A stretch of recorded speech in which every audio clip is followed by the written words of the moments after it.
नमस्कार। आज हम चरक सूत्र स्थान का दूसरा अध्याय प्रारंभ करने जा रहे हैं और इसका नाम है अपामार्ग तंडुलियम व्याख्यास्यामः।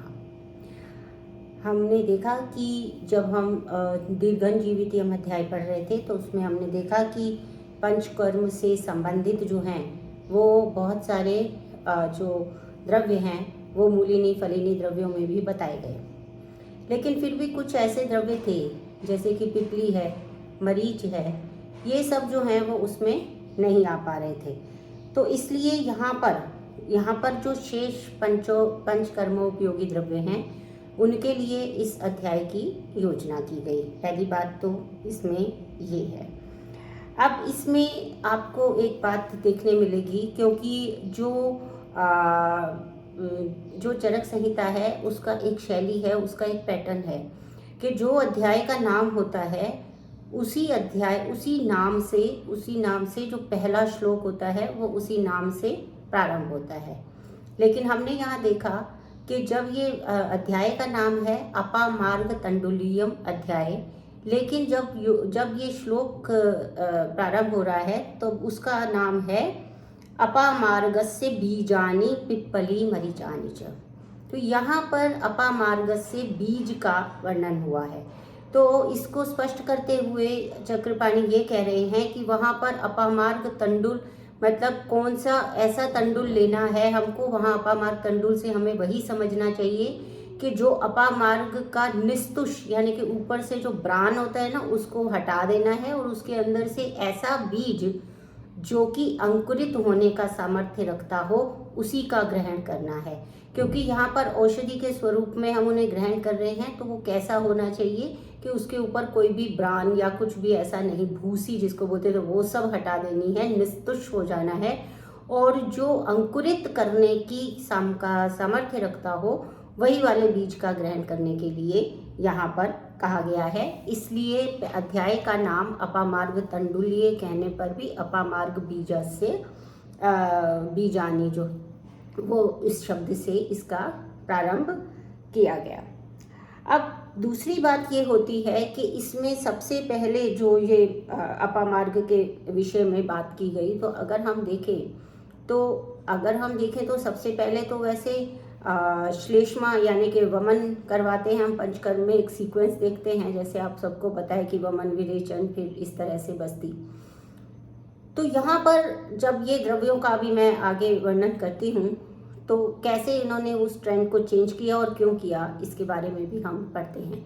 तो हम इस अध्याय को प्रारंभ करते हैं। अपामार्गस्य बीजानि पिपली मरीचानि च विडंगान्यश्च शीघ्रूणि सर्पशांस्तु तुम्बरूणि च अजाजिम च अजगंधिम च पील्युन्य एलाम हरेणुकाम पृथ्वीकाम सुरसां श्वेतां कुठेरक फणिंझको शिरीष बीजम लशुनम हरिद्रे लवणाद्वयम ज्योतिष्मतिम नागरम च दद्यात शीर्ष विवेचने गौरवे शिरसाशूले पीन से अर्धावभेदके कृमि व्याधिव अपस्मारे घ्राण नाशे प्रमुख के। हम यहाँ देखते हैं कि उन्होंने, अगर वो पंचकर्म के उपयोगी द्रव्यों के विषय में बात कर रहे थे तो सामान्यतः हम क्या देखते हैं कि सबसे पहले वमन कराया जाता है।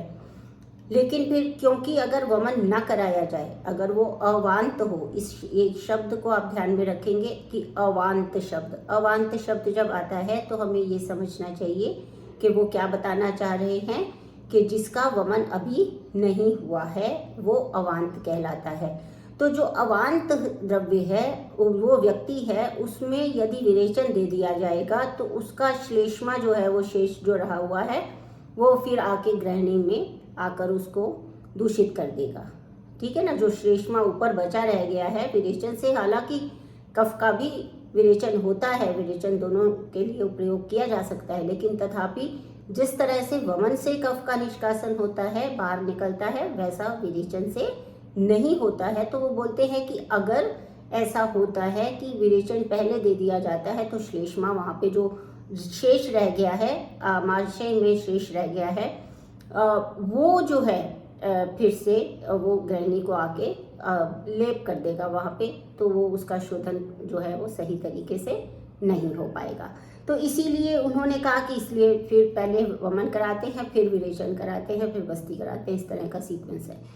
लेकिन साथ ही अगर हम एक और चीज़ भी देखेंगे, साथ ही हम ये देख रहे हैं कि अगर मान लीजिए कि इमरजेंसी कंडीशंस होती है, जो ऋतुओं के अनुसार हमने बताया है कि जब शरद ऋतु में पित्त अति प्रकोपित हो जाएगा, जब शरद ऋतु में पित्त प्रकोपित होगा तो उस समय हमें सबसे पहले जो है क्या करना होगा, हमें पित्त का निष्कासन करने के लिए तो पहले सबसे पहले हमें विरेचन ही देना पड़ता है। या प्रावृत ऋतु में यदि वात का जो है वो प्रकोप होता है तो उस समय हमें सबसे पहले उस प्रकोपित वात को हटाने के लिए बस्ती देनी पड़ती है। तो इसका मतलब ये हुआ कि इसमें नियम नहीं है, यहाँ पे कहीं ना कहीं अनियमितता आ रही है। तो इसी अनियमितता को देखते हुए सबसे पहले जो बताया गया वो शिरोविरेचन के विषय में बताया गया कि ये जो शोधन शिरः प्रदेश का शोधन होगा, ये सारी औषधियों का जिन्होंने यहाँ पर नाम लिया और फिर ये कहा कि ये सारी जो औषधियाँ होती हैं वो क्या क्या काम करती हैं कि शिर में जो भारीपन होगा, शिरः शूल होगा, पीनस यानी कि क्रोनिक जो कोल्ड हो जाता है जिसमें कि साइनोसाइटिस हो जाता है, जिसमें वो पूरा ब्लॉक कर देता है ना साइनसिस को, तो वो स्थिति जो है वो पीनस कहलाती है। अर्धा वो भेदक है, माइग्रेन भी कहते हैं जिसको, वो हो सकता है। कृमि व्याधि हो सकती है, शिरोगत कोई इन्फेक्शन हो सकता है, अपस्मार हो सकता है। घ्राण नाश का मतलब है कि गंध ज्ञान का नाश हो जाना, क्योंकि जब बहुत ज़्यादा जो है वो कफ पूरे में जम जाता है और पूरा ब्लॉकेज कर देता है तो उस समय में हमें गंध आने में परेशानी होती है और प्रमोहक यानी कि मूर्छावस्था हो सकती है, तो उस समय में शिरोविरेचन देना चाहिए, यहाँ पे इन्होंने बताया। तो सबसे पहले शिरोविरेचन बताने का कारण मैंने आपको एक कारण ये बताया कि ये जो संशोधन की जो सीक्वेंस है, जो क्रम है, इसके अंदर अनियमितता हो सकती है, क्योंकि अकॉर्डिंग टू जो ऋतु सीजनल हमने जो बताया है शोधन, उसके अंतर्गत ये नहीं आएगा। दूसरा पॉइंट जो इसमें आपको समझ में आना चाहिए कि शिरः प्रदेश जो है वैसे भी उसे उत्तम अंग कहा गया है, ठीक है ना। चरक सूत्र स्थान में भी कहा है 17/12 में कि ये एक उत्तम स्थान है, ठीक है। और इसके अलावा इसकी एक उपमा भी दी गई है शालाक्य तंत्र में भी। क्या कहा गया कि जैसे अगर मान लीजिए मूल अगर जो पेड़ है उसकी जड़ ठीक होती है, अगर जड़ स्वस्थ है तो नेचुरल है कि वो अच्छे से न्यूट्रिएंट को लेगी और पूरा का पूरा वृक्ष जो है वो सही होगा। तो इसीलिए यदि जड़ ठीक है तो उससे पूरा का पूरा जो है वो पूरा शरीर सही हो जाता है। तो इसलिए यहाँ पर जो है शिर प्रदेश को लिया गया, क्योंकि शिर जो है वो सबसे महत्वपूर्ण अंग, उत्तम अंग माना गया है।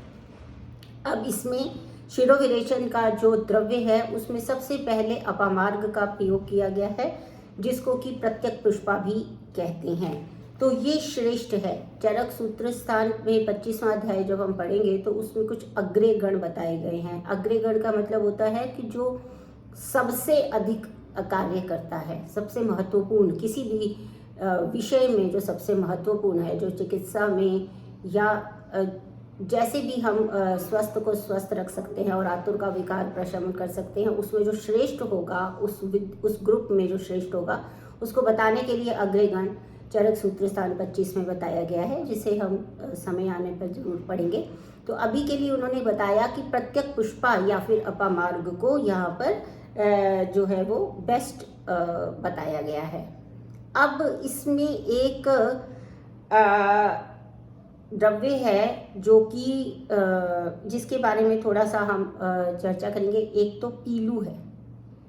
पीलू जो है, पीलू बताया गया है, जो इसमें श्लोक में आप देखेंगे, ये चौथे नंबर के श्लोक में आया है, अजाजिम च अजागंधम च पीलुन्य एलाम परेणुकाम। तो इस पीलू के विषय में चक्रपाणि ने तो ऐसा कहा कि ये उत्तरापतिकम फलम, और उत्तरापतिकम फलम यानी कि जो उत्तर भारत में पाया जाता है, ऐसा ये कफवात शामक होता है। इसको चक्रपाणि ने और मतलब चरक और सुश्रुत ने इसी रूप में माना है। लेकिन कुछ ऐसे जो लोग हैं, कुछ विद्वान ऐसे हैं, जैसे प्रियव्रत शर्मा सहित कुछ विद्वान ऐसे हैं जो ये मानते हैं कि ये पंजाब, राजस्थान, गुजरात इस तरह भारत ऐसी शुष्क प्रदेशों में भी पाया जाता है। तो यहाँ पर फिलहाल जो चरक और सुश्रुत ने बताया है वो यही बताया है कि ये औत्तरापथिकम, क्योंकि चक्रपाणि ने अन्य जगहों पर भी इसको औत्तरापथिकम यानी कि उत्तर भारत में पाया जाने वाला द्रव्य बताया गया है। मैं यहाँ आपको सिर्फ ये बताने का प्रयास कर रही हूँ कि द्रव्य और उसके बारे में जितने संदेह हैं या उसके विषय में जो विभिन्न मत दिए गए हैं उसको उसकी विवेचना करना या उसको क्लियर करना ये मेरा अधिकार क्षेत्र नहीं है। मैं इसमें ज़्यादा पढ़ूंगी भी नहीं। मेरा उद्देश्य, जैसे कि मैं हर बार अपने व्याख्यान में बताती हूँ कि मेरा उद्देश्य है केवल संहिता में, चरक संहिता में आए हुए जो सिद्धांत हैं उनको आपके सामने प्रस्तुत करना। तो द्रव्यों के विषय में जैसी भी जो भी जानकारी जितनी मेरे को प्राप्त होगी मैं केवल उतनी ही दे पाऊंगी, और इसके अतिरिक्त यदि जानकारी आपको द्रव्यों के विषय में चाहिए होगी तो वो निश्चित रूप से आपको द्रव्य गुण के जो पंडित और विद्वान हैं उन्हीं से ग्रहण करनी पड़ेगी। उसमें मैं क्योंकि अनधिकार चेष्टा नहीं करना चाहती हूँ, तो इसलिए यहाँ पर हमने कहा कि इसके बाद भी एक बात और आती है कि इन्होंने इतने द्रव्य बता दिए, ये गणना कर दी। जहाँ द्रव्यों की गणना करके उसका समूह बनाया जाए उसको गण कहते हैं। ठीक है ना, आगे भी आप पढ़ेंगे शोधनादि गण और लंघन और इस तरीके से ये गण पढ़ेंगे। तो गण क्या है? जहाँ गणना करके हम उन द्रव्यों को रख देते हैं। तो गणना यानी कि जैसे 10-10 का हमने बना लिया कि 10 द्रव्यों का एक समूह है, इसी तरीके से यहाँ पर उन्होंने गणना की और उन्होंने यहाँ पर इस समूह को, इस गण को बना दिया कि ये शिरोविरेचन गण है।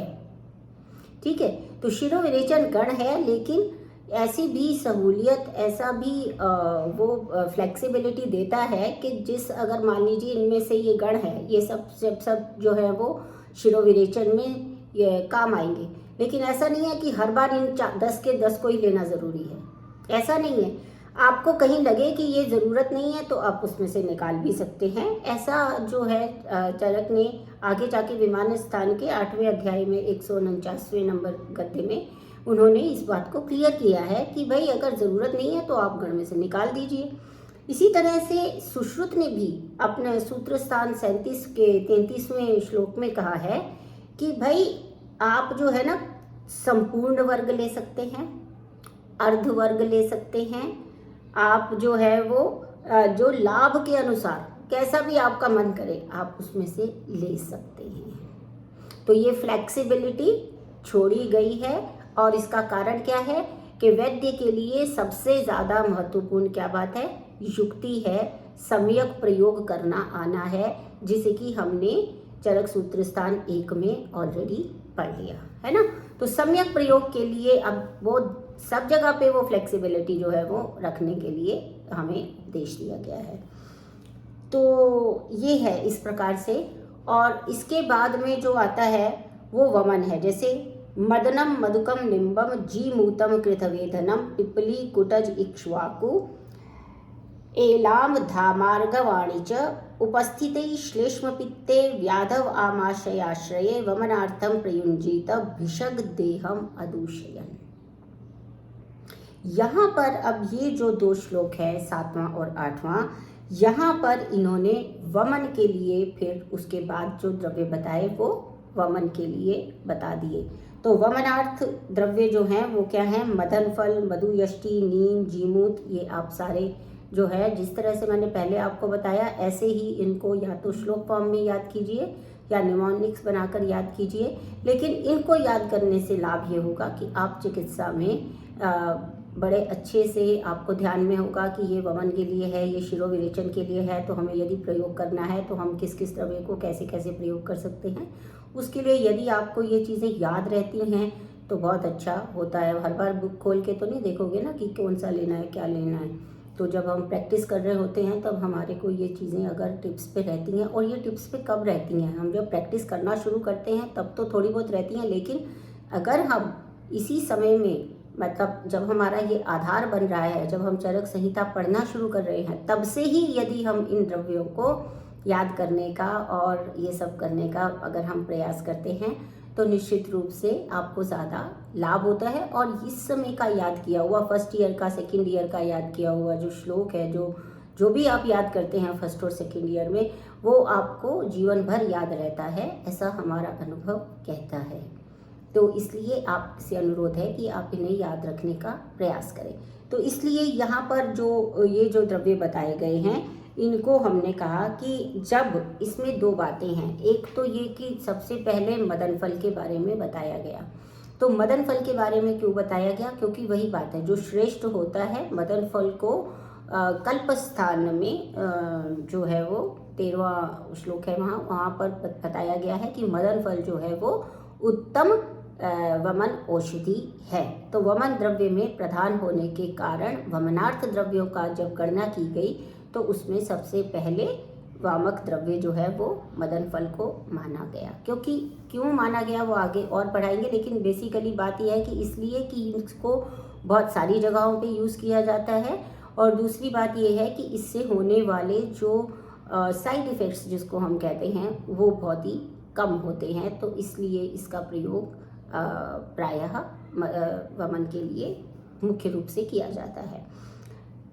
दूसरी बात ये है कि पित्त जो है, यहाँ पर जो इन्होंने इसकी मतलब ये बताया कि कब प्रयोग हो सकता है, तो उसमें ये है उपस्थिते श्लेष्म पित्ते। उपस्थिते श्लेष्म पित्ते का मतलब ये है कि पित्त जो कफ है ऊर्ध्व भाग में कफ के स्थान पर जाकर जब दोष उत्क्लेश उत्पन्न कर देते हैं। उत्क्लेश का मतलब होता है जैसे फीलिंग ऑफ नॉजिया, जैसे उत्क्लेश कि बस इसे बाहर आ जाना चाहिए, कुछ ऐसा। उत मतलब ऊपर, क्लेश मतलब कष्ट में आना। जैसे कोई जब वॉमिटिंग होने वाली होती है तो हमें लगता है कि अरे कुछ है जो अटक रहा है, इसको बाहर आना चाहिए, वो वाली जो स्थिति आ जाए तो उसे हम उपस्थित दोष कहते हैं। उपस्थित दोष का अभिप्राय है कि दोष इतना उत्क्लेशित हो गया है, दोष इतना प्रकोपित हो गया है कि वो शरीर से स्वयं बाहर आने के लिए आतुर है।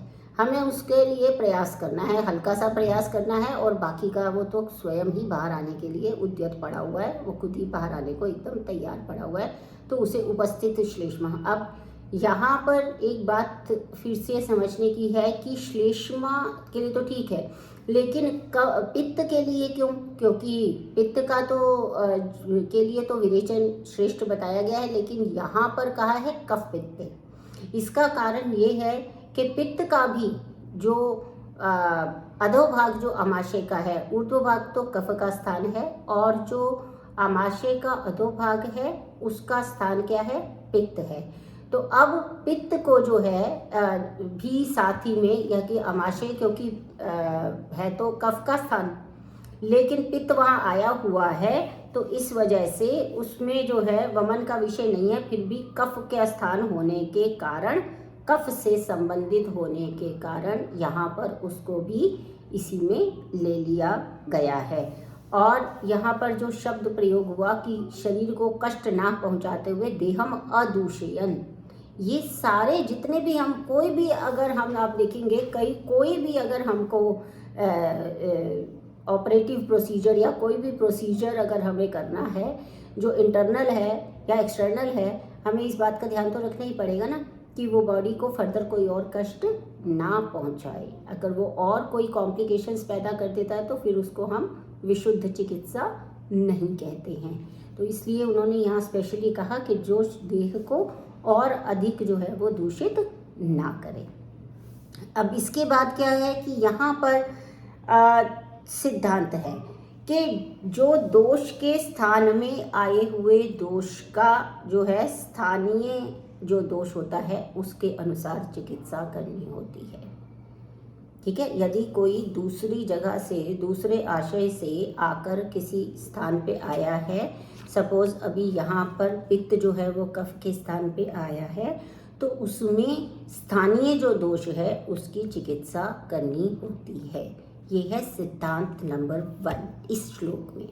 ये जो 2 श्लोक है, सिद्धांत नंबर 1 ये है कि यदि किसी स्थान में मान लीजिए कफ का स्थान है, उसमें कफ वात आया है या पित्त आया है, तो सबसे पहले जो चिकित्सा करनी चाहिए वो स्थान की करनी है, स्थानिक की करनी है, जो वहाँ से आया है उसकी नहीं करनी है। ये एक सामान्य सिद्धांत है, प्रायः ऐसा किया जाता है। बाकी तो हर एक चिकित्सा सिद्धांत में ये आपको पता होना चाहिए कि हमेशा ही जो नेचुरल है, पूरे दुनिया में यही रूल चलता है कि जो बलवान है उसको पहले ठीक किया जाएगा, उसको पहले मनाया जाएगा। तो अगर आने वाला दोष जो स्थानिक दोष है उससे बलवान है तो पहले उसकी की जाएगी। लेकिन एक सामान्य चिकित्सा सिद्धांत ये है कि जो स्थानिक होता है उसी की करनी होती है चिकित्सा। और दूसरा जो है, अब इसमें यहाँ पर जब इन्होंने ये कहा कि देहम अदूष्यन, तो मैंने आपको बताया कि ये देहम अदूष्यन ये चीज़ जो है वो हर एक में, अगर विरेचन भी है तो वो भी देह को और फर्दर कष्ट देने वाला नहीं होना चाहिए, विरेचन भी देंगे तो फर्दर कष्ट होने वाला नहीं होना चाहिए। तो ये हमको समझना है। तो अगर सभी में यहाँ पर सिद्धांत नंबर 2 क्या आता है कि सामान्य विषयों में एक जगह कही गई विधि जो है वो अन्यत्र भी अनुसक्त कर लेनी चाहिए, यानी संबद्ध या जोड़ लेनी चाहिए। एक जगह पे यदि कोई बात की गई है, कोई सिद्धांत दिया गया है, तो उसे अन्य जगहों पे भी अप्लाई कर लेना चाहिए। इसको अतिदेश तंत्र युक्ति भी कहते हैं और ये यहाँ पर विशेष रूप से बताया गया है। तो इस प्रकार से हम ये देखते हैं कि अपामार्ग तंडुल्य अध्याय कैसे शुरू हुआ। इसके बाद आते हैं आपके विरेचनार्थ द्रव्यम। तो विरेचनार्थ, क्योंकि वमन के बाद विरेचन किया जाता है, विरेचनार्थ क्या हुआ? त्रिवृताम त्रिफलाम दंतीम नीलिनीम समलाम वचाम, ठीक है। और कम गवाक्षिम च क्षीणम उदकीर्यकाम पील्युन्य आरग्वधम दाक्षाम द्रवंतीम निचुलानि च पक्वाशय गते दोषे विरेकार्थम प्रयोजित। तो यहाँ पर क्या हुआ कि जो विरेचन द्रव्य हैं ये सब है, निषोध है, हरड़, बहेड़ा, आंवला, नीलीफल, ये सब दिए गए हैं। इन सब द्रव्यों का एक समूह है, एक गण है जो विरेचन करने में सहायता करता है, तो विरेचन करवाता है। अब इसमें क्या है कि इन्होंने ये सब क्या कहा, फिर इसका यूज क्या है, इसको कैसे यूज करना है? पक्वाशय गते दोषे विरेकार्थम प्रयोगे, यानी कि प्रयोजित, यानी कि जो पक्वाशय में दोष चले गए हैं उनको शरीर से बाहर निकालने का जो तरीका है वो क्या है? विरेचन है। जो अमाशय में आए हुए दोष हैं, उत्कृष्ट हो गए हैं, उनको निकालने का तरीका है वो क्या है? वो वमन है, ठीक है ना। तो इस तरह से यहाँ पर इन्होंने बताया है कि ये पक्व दोष, इसमें भी क्या है? समुद्र इन द्रव्यों का पक्व होकर पक्वाशय गते दोषी। पक्वाशय कौन सा है? जहाँ पर दोष पक्व होकर चले गए हैं। वैसे भी आपको बताना चाहूँगी कि संशोधन में कभी भी जो है, जब तक दोष अपक्व रहता है तब तक हम संशोधन उसका नहीं करते हैं। और इसके लिए कई बार ये उदाहरण दिया जाता है कि जैसे एक कच्चा फल है और उस कच्चे फल को अगर हम काट के उसमें से जूस निकालने की कोशिश करेंगे तो ना तो उसमें से जूस निकलेगा और ना ही वो फल बचेगा, तो फल भी नष्ट हो जाता है और जूस भी नहीं निकलता। उसी प्रकार से यदि हमें संशोधन करना है तो पहले जो दोष हैं उनका पक्व स्थिति में आ जाना बहुत अनिवार्य है। जब वो पक्व हो जाते हैं तो उसके बाद वो पक्वाशय में आते हैं, और पक्वाशय इसीलिए कहा गया है कि वहाँ पक्व दोष रहते हैं। वहाँ पर जो दोष है उसको विरेचन के लिए प्रयोग में लाना चाहिए, ठीक है।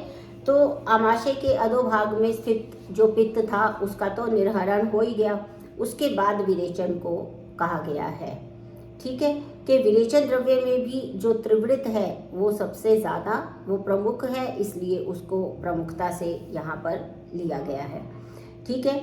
तो पित्त या कफ पित्त लिया जाता है। यहाँ पर क्या है कि कफ पित्त या कफ पित्त का श्वसन विरेचन से निर्हरण करना चाहिए, यानी कि इसका अर्थ क्या हुआ कि पहले भी हमने जब वमन कराया था तब भी कफ और पित्त को एक साथ लिया था, और यहाँ विरेचन कराते हुए भी ये कह सकते हैं कि यदि कोई कफ भी होता है, पक्वाशय में आ गया है, तो वो भी विरेचन के द्वारा दूर हो जाएगा, क्योंकि वहाँ कफ जो है वो इधर वात के स्थान पे आया हुआ है, लेकिन ये विरेचन जो है वो पित्त के लिए श्रेष्ठ है।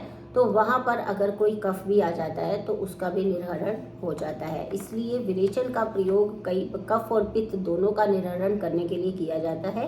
इसी तरह से वमन का भी प्रयोग कफ और पित्त दोनों का निर्हरण करने के लिए किया जाता है।